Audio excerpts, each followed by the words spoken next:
நாம குர்ஆன்ல இருந்து ரொம்பவே ஆழமான ரெண்டு உவமைகளை பத்தி பார்க்க போறோம். ஒளி அப்புறம் இருள்.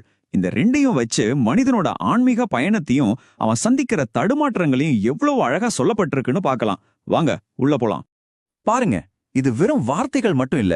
இது ஒரு கதை. மனித அனுபவத்தோட ஆழமான ஒரு கதை. அந்த கதைக்குள்ளதான் நாம இப்ப பயணிக்க போறோம்.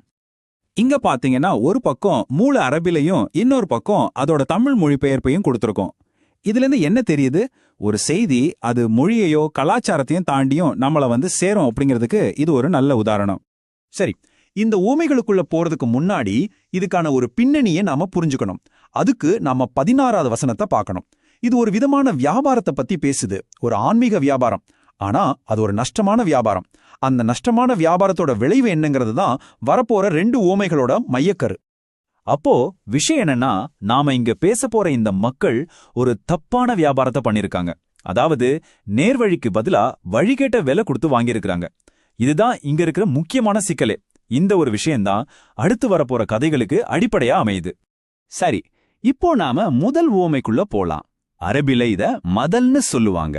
அந்த தப்பான வியாபாரம் செஞ்சாங்களே, அவங்களோட நிலைமை எப்படி இருக்கும்னு இந்த ஓமை ரொம்ப தெளிவா சொல்லுது. அதாவது அவங்களுக்கு ஒரு ஒளி கிடைக்கும், ஆனா கிடைச்ச அடுத்த கணமே அது பறிக்கப்பட்டுடும். அப்படி ஒரு கதை இது. யோசிச்சு பாருங்களேன், நீங்க ஒரு கும்மிருட்டுல இருக்கீங்க. அப்போ திடீர்னு ஒரு வெளிச்சம் கிடைக்குது. ஆனா கிடைச்ச வேகத்துல அது உங்ககிட்ட இருந்து பிடுங்கப்பட்டா எப்படி இருக்கும்? அந்த விரக்தியும் கயிறு நிலையும் தான் இந்த ஊமையோட ஆழமான உணர்வு. அதை நீங்க உணர்ந்தாதான் இதோட தாக்கத்தை முழுசா புரிஞ்சுக்க முடியும். 17வது வசனம் இதுதான் சொல்லுது. அந்த நெருப்பு சுத்தி இருக்கிற எல்லாத்தையும் பிரகாசமாக்குன அந்த நொடியில கடவுள் அவங்களோட ஒளியை எடுத்துடுறார். அப்புறம் என்ன?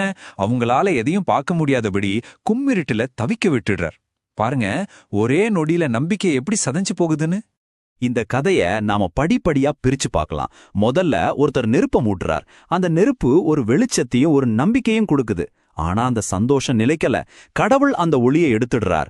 கடைசியா என்ன ஆகுது? அவங்க எதுவுமே செய்ய முடியாத அளவுக்கு முழு இருட்டுல மாட்டிக்கிறாங்க. இந்த வரிசை கதையோட போக்க நல்லா புரிய வைக்குது இல்லையா? அடுத்த வசனம், அதாவது 18வது வசனம், இதோட விளைவு எவ்வளவு மோசமா இருக்குன்னு சொல்லுது.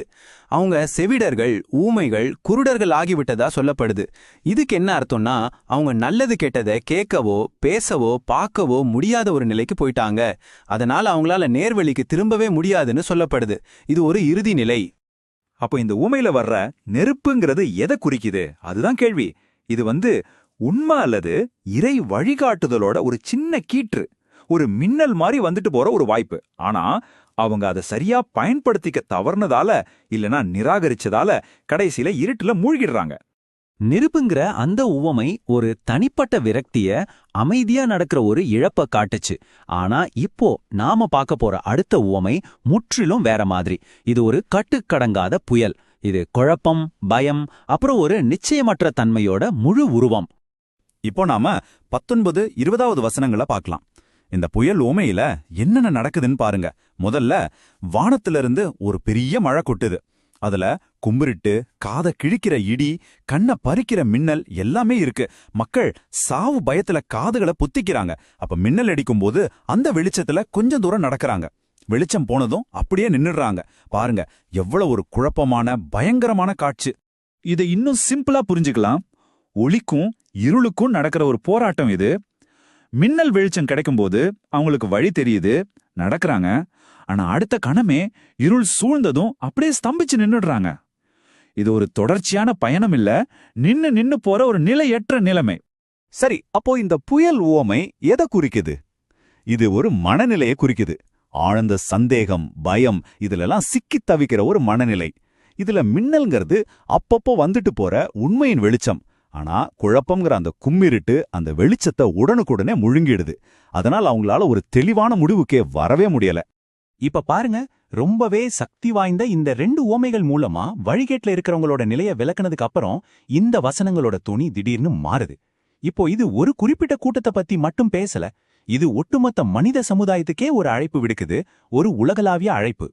21ஆம் வசனத்தை பாருங்க. இது எவ்வளவு நேரடியான ஒரு அழைப்பு. மனிதர்களே அப்படின்னு ஆரம்பிக்குது. இது எந்த ஒரு குறிப்பிட்ட மதத்தையோ இனத்தையோ மொழியையோ சேர்ந்தவங்களுக்கு மட்டும் இல்ல, இந்த பூமியில இருக்கிற எல்லா மனிதர்களுக்கும் பொதுவான ஒரு அழைப்பு.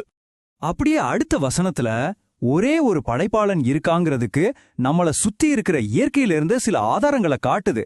நாம வாழ்ற இந்த பூமியே ஒரு படுக்கை மாதிரி அமைச்சது, வானத்தை ஒரு கூரை மாதிரி அமைச்சது, வானத்திலிருந்து மழையை கொடுத்து அது மூலமா நமக்கான உணவா பழங்களை தர்றது, இது எல்லாமே ஒரே ஒரு சக்திக்கு அடையாளம்னு சொல்லிட்டு அதனால கடவுளுக்கு இணையா எதையும் வைக்காதீங்கன்னு சொல்லுது. சரி, நாம இப்போ இந்த அத்தியாயத்தோட கடைசி பகுதிக்கு வந்துட்டோம். இங்க ஒரு ரொம்ப சக்தி வாய்ந்த சவால் முன்வைக்கப்படுது. அது என்னன்னு பார்க்கலாம். 23வது வசனம் இப்படி ஆரம்பிக்குது. நாம் இறக்கி அருளியதில் உங்களுக்கு ஏதாவது சந்தேகம் இருந்தா, அப்போ இதை போல ஒரே ஒரு அத்தியாயத்தையாவது கொண்டு வாங்க.